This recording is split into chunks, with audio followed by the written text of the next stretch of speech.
CD10, la inmunoglobulina M, o la capo lambda, nos pueden indicar la positividad o la presencia, si en los tubos 3 y 4 tenemos estas alteraciones, la posibilidad de una alteración 11q23, en el caso de lo que ya mencionaba, del 66C, la posibilidad de una de BCR-ABL, la 1221 con el CD9 negativo, y en el caso de la 119, el CD9 mismo, pero expresado intensamente positivo. Sabemos que la clasificación de la leucemia linfoblástica B del 2008 de la Organización Mundial de la Salud está relacionada a las alteraciones citogenéticas, pero nosotros con la citometría, como ya les mencioné, lo podemos identificar de una manera indirecta. Igualmente, la clasificación actual nos señala la posibilidad de poderlos identificar.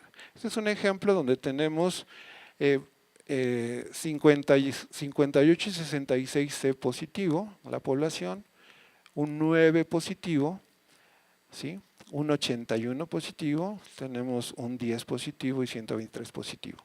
Aquí podríamos esperar una citogenética con diferentes alteraciones que sería interesante poder identificar. Nosotros solo hacemos la citometría, pero pues lo interesante es que el hematólogo clínico o el citogenetista nos comparta esa información. Igualmente aquí está en esta tabla, resumido de acuerdo a la clasificación por fenotipo, la presencia de alteración citogenética más frecuente asociada a estos inmunofenotipos en linfoblásticas.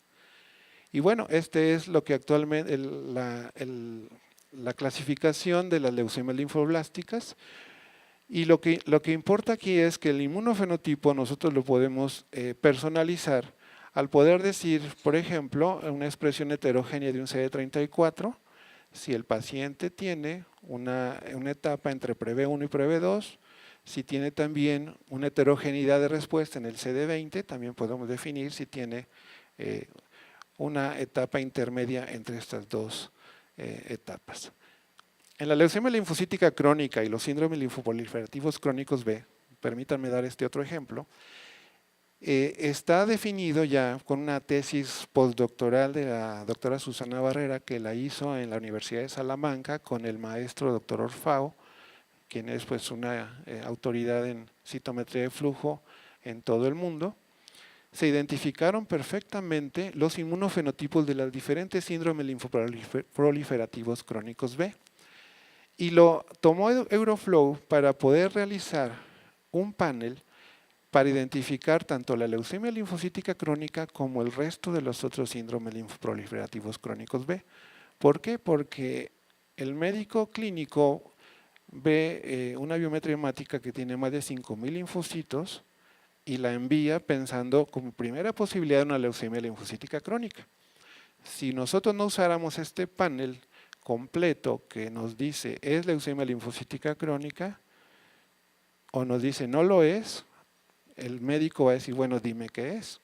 Y partiendo de que el 60% en algunas series de los linfomas B tienen una fase leucémica, en la misma sangre periférica y obviamente también en la médula ósea se puede identificar otras entidades que no son leucemia linfocítica crónica.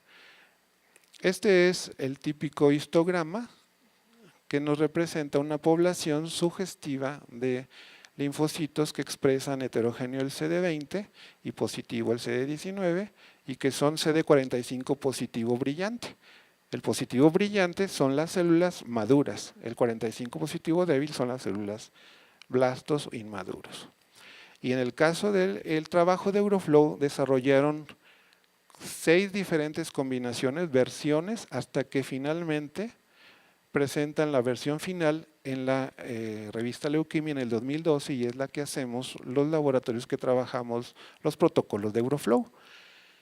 El primer tubo es un tubo de screening, igual si nos marca para CD3 o para CD56, pues no va a ser un linfoproliferativo crónico B, va a ser obviamente T. Y aquí ya nos iríamos a hacer un panel específico que también tiene Euroflow para leucemias crónicas de estirpe T. Pero lo más común, pues obviamente son las neoplasias B, y entonces el resto de los tubos nos van a identificar las otras entidades. El segundo tubo nos habla de la leucemia linfocítica crónica, que va a tener el CD200 como principal marcador, que nos va a diferenciar de los linfomas de células del manto, contra lo que es muy común en la vida real, la linfocitosis que no fue LLC, porque no está respondiendo al tratamiento, resulta que fue un linfoma de células del manto. El tubo 3 nos va a identificar las leucemias de células peludas, porque tiene el AIR, el 103, el 11B, que son marcadores casi patognomónicos de los linfocitos peludos. Igual, para caracterizar y clasificar, podemos identificar un linfoma de células del manto, una leucemia linfoplasmocítica, un linfoma de zona marginal y otras entidades linfoproliferativas con una alta precisión. Este es un ejemplo de un paciente que sí fue una LLC. Aquí podemos ver el panel de Euroflow con el tubo de screening y con los 4 tubos de la clasificación, en donde vimos que el paciente tiene una población de células pequeñas, podemos identificar el tamaño, 45 positivo brillante, 19-20 positivo con expresión heterogénea del CD20, un 38 heterogéneo. Aquí tenemos el CD5, que también está positivo, heterogéneo. No todas las leucemias linfocíticas crónicas son CD5 positivo. Hay positivos heterogéneos y hay negativas. Inclusive, el grupo argentino ha reportado hasta 15% de CD5 negativos en leucemia linfocítica crónica. Y en este caso sí fue un LLC. En este caso siguiente no fue un LLC. Aquí tuvo un fenotipo que sugería un linfoma folicular o a descartar un linfoma de células del manto.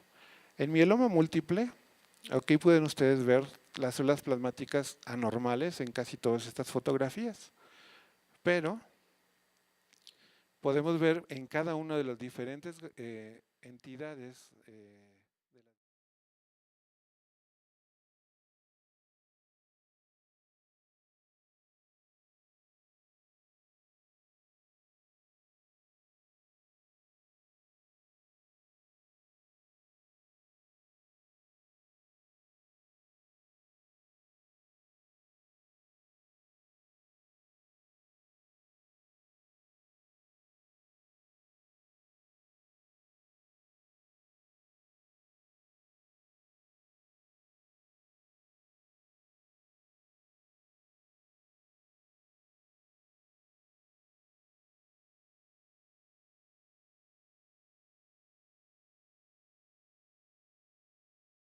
linfoide B, que es 19 positivo, estos son 19 negativo, que característicamente, como ya habían señalado, el CD56 y la beta-2 microglobulinas son positivos, y los marcadores de pronóstico, que en este caso el 81 está positivo y el 117 también.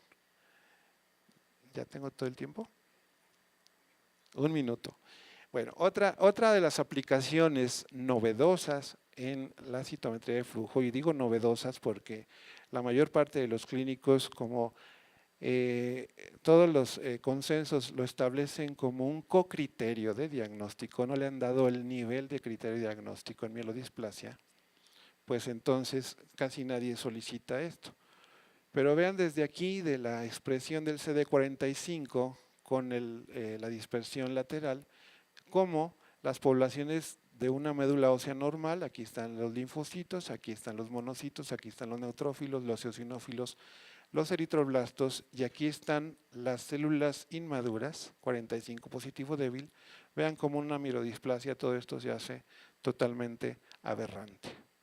Por lo tanto, no es un criterio, pero sí es un cocriterio que apoya muchísimo la morfología, y esto está apoyado en que también por fenotipo se conoce cuál es el patrón de maduración de la serie neutrófila, de la serie monocítica, de la serie eritroide, y para poder analizar un inmunofenotipo de mielodisplasia, pues necesitaríamos sentarnos un par de horas porque el European Leukemia Net ha establecido todos estos requisitos mínimos recomendados para evaluar la displasia por citometría de flujo en cada una de las series.